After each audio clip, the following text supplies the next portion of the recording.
hari ini saya akan menunjukkan step by step cara saya menghias kabinet TV.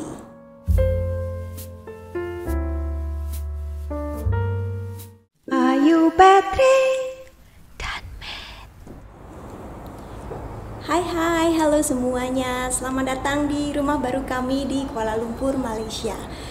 Waktu kami dapat rumah ini di bulan Oktober kemarin sudah beserta isinya, tapi belum ada pernak-pernik seperti di belakang saya ini, masih kosong. Tapi sudah ada TV, sudah ada kabinet, ada meja, kursi, sofa seperti itu. Dan hari ini saya akan menunjukkan step by step cara saya menghias kabinet TV. Ini di belakang susah karena mataharinya dari sana, jadi agak silau itu. Disclaimer dulu sebelumnya, saya bukan arsitek maupun desainer interior, tapi saya ibu rumah tangga biasa yang baru pindah ke Kuala Lumpur, dan sebelum ini saya tinggal bersama keluarga kami di Budapest, Hungaria, dan sebelumnya lagi di Singapura. Jadi di sini saya mau share saja cara saya dalam menghias kabinet TV ini. Info dulu, terutama untuk teman-teman yang baru gabung, saya termasuk sebagai penyuka hidup minimalis. Saya suka rumah yang rapi, ringkas dengan warna-warna yang netral. Menurut saya, warna-warna seperti ini tahan lama, nggak cepat bosan, dan yang paling penting untuk saya, karena saya melakukan semuanya sendirian ya, gampang untuk dibersihkan. Bukan berarti gaya dekorasi yang lainnya jelek, ini kan hanya masalah selera saja. Cuma kalau saya bilang nggak ada aturannya, ya mungkin teman-teman akan bingung gitu, kok nggak jelas banget. Jadi saya akan bikin beberapa aturan untuk mempermudah menyampaikan pesan saya pada teman-teman di rumah saja. Kita langsung saja. Ketika kita mau mendekorasi rumah dengan gaya minimalis, untuk gampangnya kita bisa pilih 3 warna saja, dan tentunya warna-warna ini harus serasi. Untuk saya, karena sudah ada warna coklat dari kabinet dan putih dari tembok, juga ada TV yang hitam, saya akan pilih 3 warna ini saja. Memang paling gampang kita pilih dari warna-warna yang netral. Kalau mau pilih hijau, kuning, ungu kayak gitu kan agak susah untuk mencocokkan. Lagi pula biasanya warna-warna seperti itu kita akan merasa cepat bosan. Untuk saya, putih jadi warna utama, lalu coklat jadi warna sekunder, dan yang ketiga adalah hitam. Saya pakai sedikit-sedikit saja karena hitam akan menjadikan ruangan lebih gelap. Yang kedua adalah simetri. Karena rak saya ada 2 di kiri dan di kanan TV, tentunya saya harus memperhatikan keseimbangan antara sebelah kanan dan sebelah kiri. Kalau kanan dan kiri terlalu berbeda, nantinya kan tabrak-tubruk, kurang seimbang. Saya beli 2 pot seragam ini dari Shopee, 1 untuk kiri dan 1 untuk di kanan. Saya alasi dengan tatakan gelas ini dari peninggalan nenek Matt kemarin, dan karena pot ini terbuat dari tanah liat, ini bisa menggores permukaan kayu.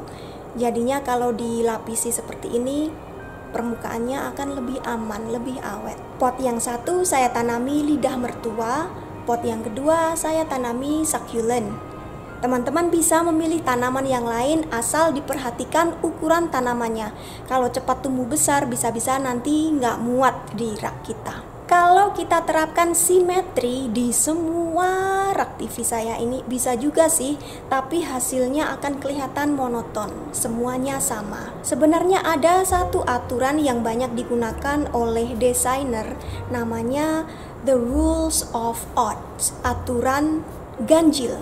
Benda-benda akan tampak lebih menarik kalau kita kelompokkan dalam angka ganjil. Misalnya 1, 3, 5, 7, dan seterusnya. Untuk gampangnya, banyak para minimalis yang menyederhanakan aturan ini menjadi aturan 3. Jadi bukan 1, bukan 5, bukan 7, tapi 3. Kenapa 3? Karena kalau 1 itu kayaknya terlalu lonely. Sedangkan kalau 5 itu terlalu ramai. 3 itu angka yang tepat. Saya beli vas putih ini polos saja, dan kebetulan kemarin kiriman saya dari Hongaria sudah datang. Di dalamnya ada barang-barang peninggalan nenek Matt. Salah satunya adalah vas kristal ini yang ukurannya lebih kecil. Bisa saya padukan.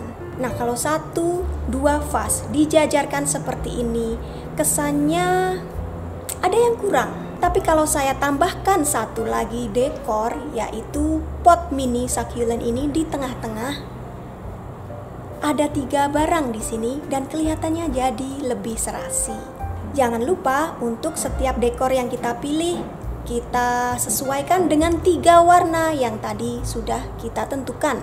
Berikutnya adalah mix and match. Untuk rak di sebelah kiri, saya nggak mau terlalu seragam dengan yang di kanan. Tapi tetap ada elemen yang akan menyatukan antara kiri dan kanan agar bisa lebih serasi. Pilihan saya jatuh pada vas kaca dari IKEA ini. Untuk memberi kesan mewah, saya suka memilih dekor yang ukurannya besar.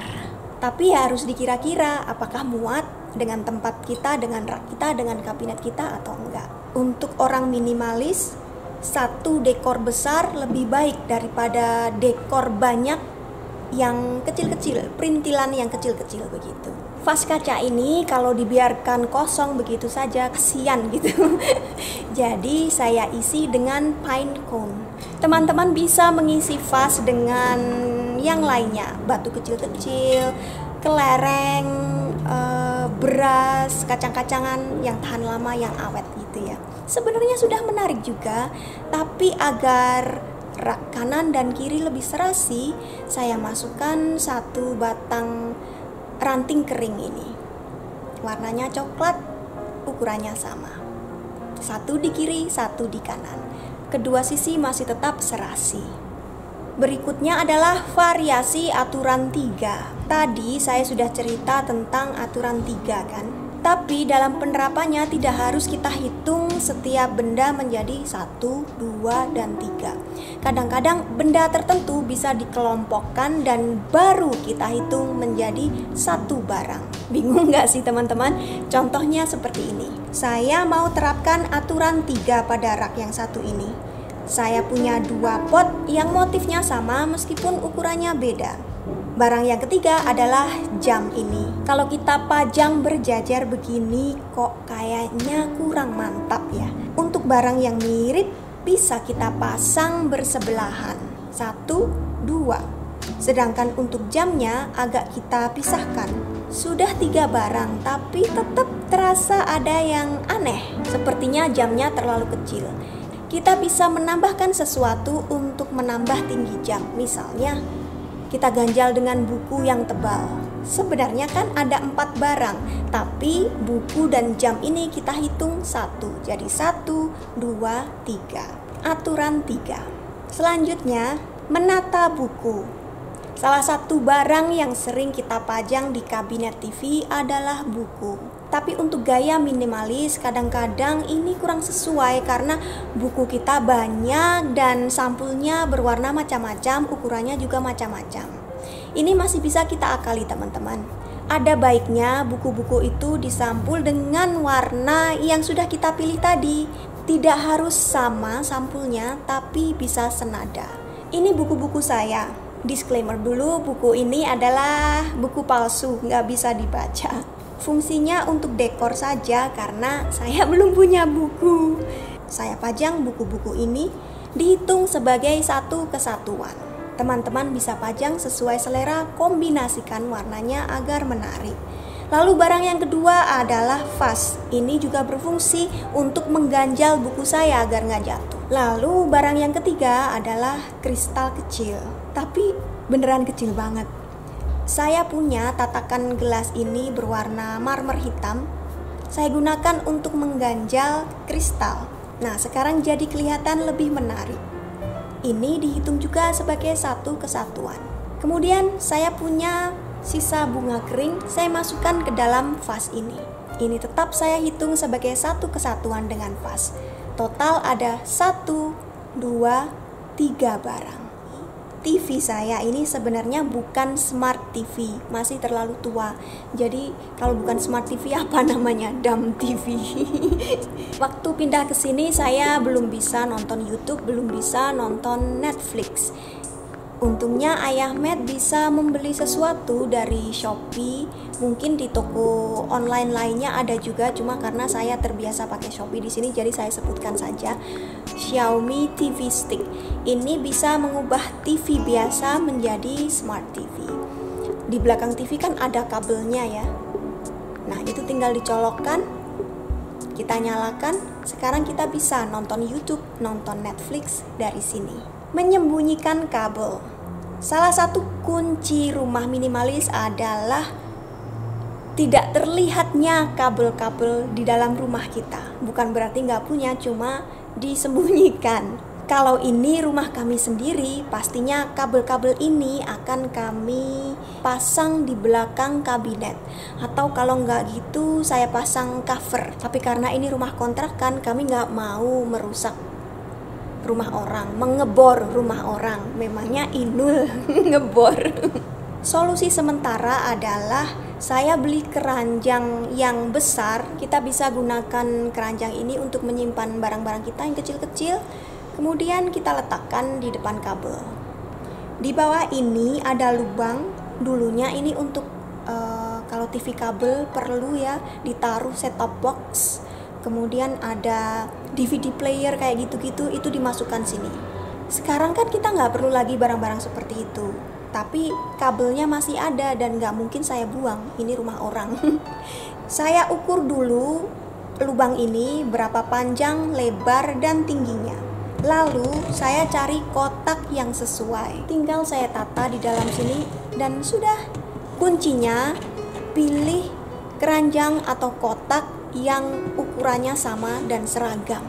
Jadi serasi. Itu saja. Permukaan kabinet. Ini bagian yang paling sering jadi pelampiasan kita. Kalau anak-anak main mobil-mobilan, terus ditinggal di situ. Suami baca koran, lalu korannya ditinggal di situ. Kita juga suka ngemil sambil nonton TV, makan nastar di toples, toplesnya ditinggal di situ. Barang-barang yang kurang perlu, yang nggak terlalu sering kita gunakan, kita masukkan saja ke dalam laci di bawah ini. Kalau untuk minimalis yang benar-benar disiplin gitu ya, di dalam laci pun mereka akan menata satu-satu. Bahkan mereka beli organizer untuk menata isi laci. Untuk saya itu nggak perlu, terutama karena saya baru pindah ke sini, banyak banget kebutuhan yang harus dibeli. Kalau saya harus beli yang kecil-kecil seperti itu, butuh banyak biaya, dan terus terang dalam jangka panjang itu mustahil untuk selalu diterapkan. Apalagi ada anak ya, anak itu ambil sesuatu dari laci udah bagus, dia mau balikin ke laci itu. Kalau disuruh satu-satu ditaruh ke dalam organizer susah. Mungkin ada juga yang bisa, tapi nggak semuanya. Jadi untuk saya wajar saja kalau laci kadang-kadang agak berantakan, kan sudah nggak kelihatan dari luar. Yang penting jangan sampai kumpulin sampah di dalam laci. Udah, itu aja. Tips yang terakhir adalah jangan lupa memaintain. Apapun strategi kita dalam mendekor rumah, semuanya akan sia-sia kalau tidak di-maintain. Jangan lupa dibersihkan dari debu. Kemudian kadang-kadang kita buka laci, plastik-plastik yang nggak perlu kita buangi, declutter, seperti itu.